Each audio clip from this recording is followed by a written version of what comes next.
Al filo de la intriga. El conquistador más cruel que asoló a la humanidad. Gengis Khan.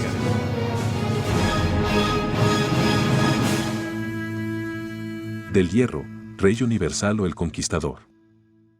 Muchos fueron los títulos por los que se le conoció a uno de los personajes más legendarios y sanguinolentos de la historia, que llevó a que un vasto y poderoso imperio fuese erigido hasta expandirse desde la actual China hasta las áridas tierras del Indostán, Mesopotamia y los bosques de la Gran Rus de Kiev. Pero el nombre por el que mundial e históricamente más se es recordada esta figura es el de Gengis Khan.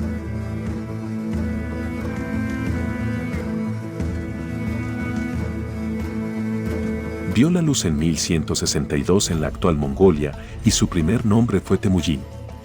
Fue producto de la semilla de Yesugei, líder del clan Boyijin, el cual vivía en constante conflicto con las demás tribus mongolas, especialmente los tártaros.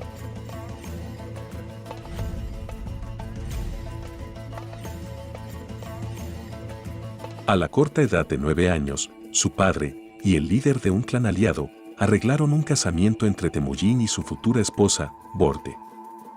Yesugei y el padre de Borte acordaron que el joven Temujin se quedaría junto a su prometida como pago.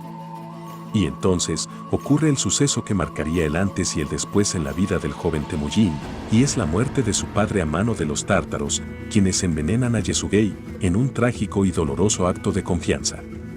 Temujin, sin la fuerte figura de liderazgo de su padre, debe regresar a su clan natal, que quedó debilitado después de la deserción de numerosos miembros a raíz de la muerte de Yesugei.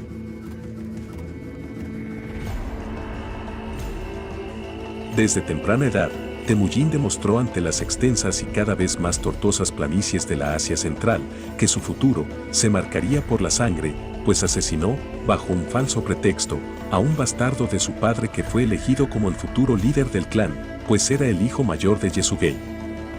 Ya sin el bastardo de por medio, Temujin sería el futuro líder del clan.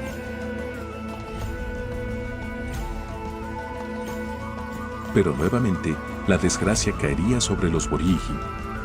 Las tierras donde nació Temujin eran cada vez más secas e infértiles, obligando a las tribus y clanes a saquearse entre ellos.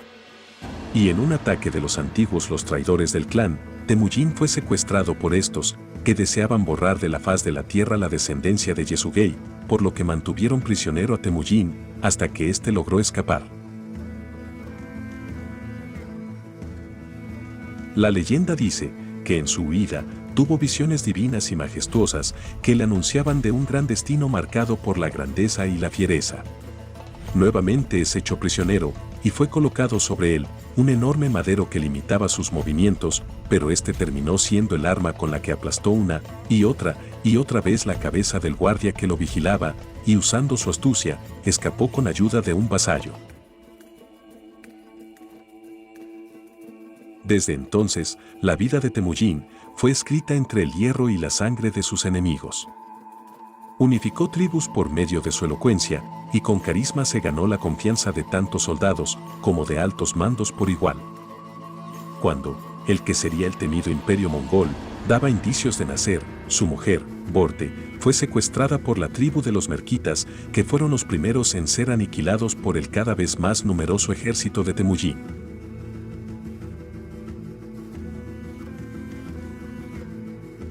Mientras que Temujin adquiría cada vez más poder, uno de sus aliados, Yamuka, se rebeló contra él para obtener el título de Khan, el Rey Supremo.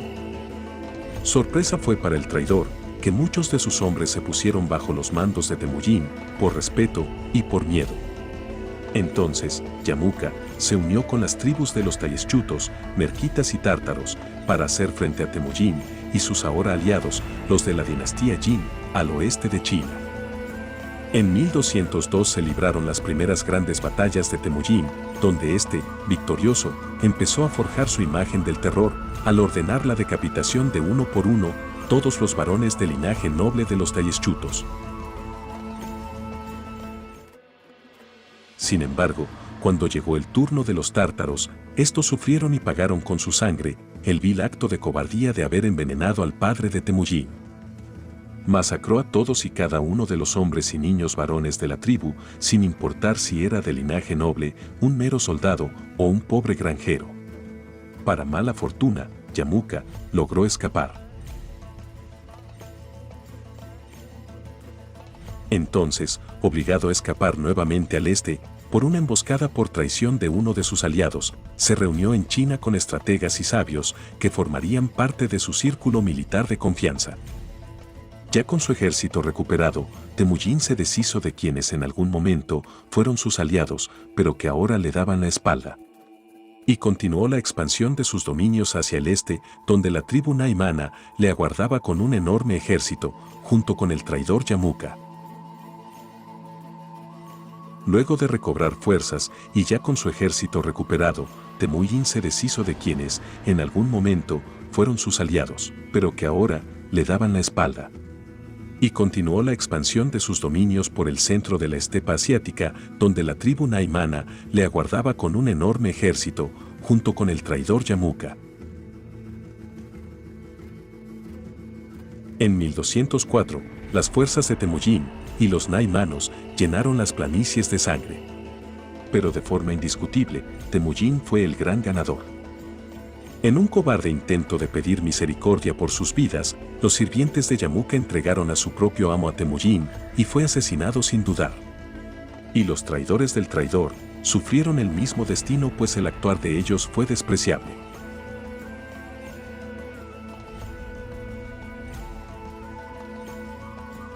Con sus dominios expandidos de oeste a este de la estepa mongola y forjando una reputación de respeto y miedo a sus espaldas, Temujin abandonó su nombre original al ser nombrado Gran Khan de los mongoles. Y así fue como nació de una vez por todas Genghis Khan y su temible imperio mongol. El nuevo imperio se formó con base en los méritos militares, bajo unas leyes que fueron impuestas por el mismo Genghis Khan. Una constitución, llamada Yasa, contenía normas inquebrantables que detallaban los castigos para cada crimen. Los ladrones de caballos serían y fueron partidos a la mitad. Otros ladrones, golpeados 9 veces el valor original del objeto robado. Los saqueos se realizarían con permiso, y quienes no acataran esta norma morirían a manos de sus compañeros. Los futuros soviéticos aprendieron de la historia de Khan la regla de ni un paso atrás, en la que se castigaba con la muerte a todo aquel que retrocediera en el campo de batalla junto a sus compañeros, llegando a aplicar la pena de muerte a un centenar de soldados en retirada al mismo tiempo. La otra regla sagrada en batalla era la de no saquear al entrar a una ciudad, pues daba a los habitantes y soldados enemigos la oportunidad de huir. Primero, muerte hasta que nada viviese. Finalmente, el botín.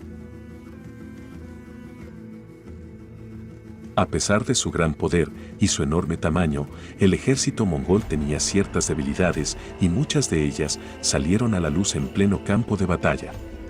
Al no ser planificadores y constructores de grandes poblados, se les dificultaba enormemente el asediar naciones y ciudades fortificadas. Sin embargo, la adaptación y el ingenio estaban presentes en el mismísimo Khan y en su círculo de consejeros. Y juntos usaron sus mentes para ganarle a las fuerzas defensivas de sus enemigos. Esto se vio en 1209, cuando los mongoles trataron de asediar la ciudad de Sonsin sin tener máquinas de guerra. Por lo tanto, idearon una estrategia en la que usarían como aliada a la madre naturaleza. Desviaron el cauce de un río para tratar de que la fuerza de la corriente golpeara las murallas e inundara el poblado. Pero sin preverlo, el agua inundó por accidente al campamento mongol. Pero la determinación de estos por conquistar la ciudad no acabó. Y en cuanto los jefes de la ciudad se dieron cuenta de que la determinación mongola era casi infinita, se rindieron ante los mongoles.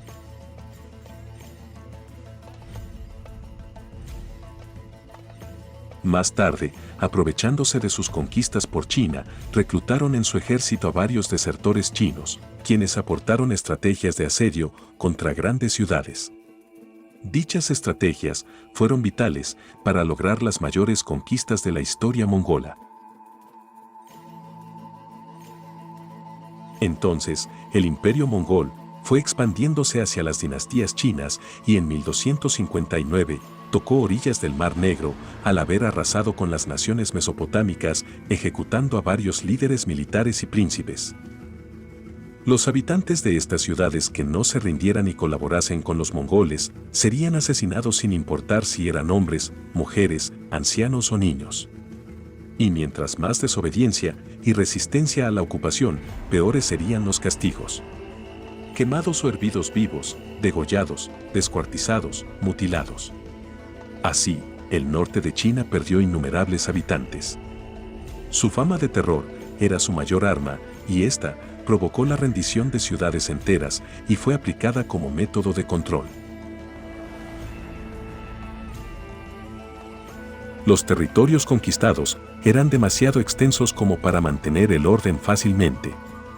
Entonces, se utilizaron métodos más simples pero efectivos. Las cabezas aún sangrantes de los enemigos eran amontonadas en colosales montículos, mostrando lo que ocurriría con todo aquel que osara desobedecer las leyes de los mongoles o de la Yasa.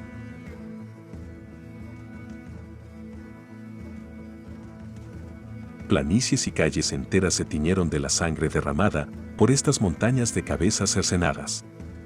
Hasta que la sangre se secó y la carne se pudrió, y blancas calaveras adornaron cada espacio de dominio mongol.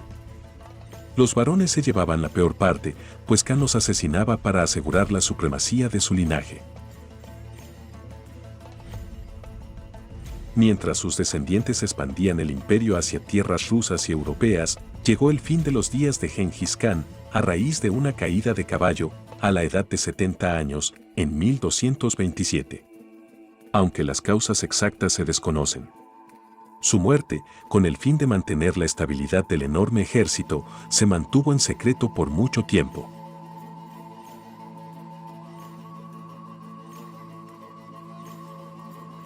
Se dice que el cuerpo de Gengis Khan fue enterrado en algún lugar de sus planicies natales, donde los que excavaron la tumba fueron asesinados por órdenes de los más cercanos a Khan. Y a su vez, los soldados que ejecutaron a esos trabajadores también fueron asesinados. Todo con tal de proteger el secreto de la localización de la tumba del Gran Khan. Sin Khan, se dio inicio a una serie de sucesos que llevarían a la trágica y humillante caída del imperio mongol.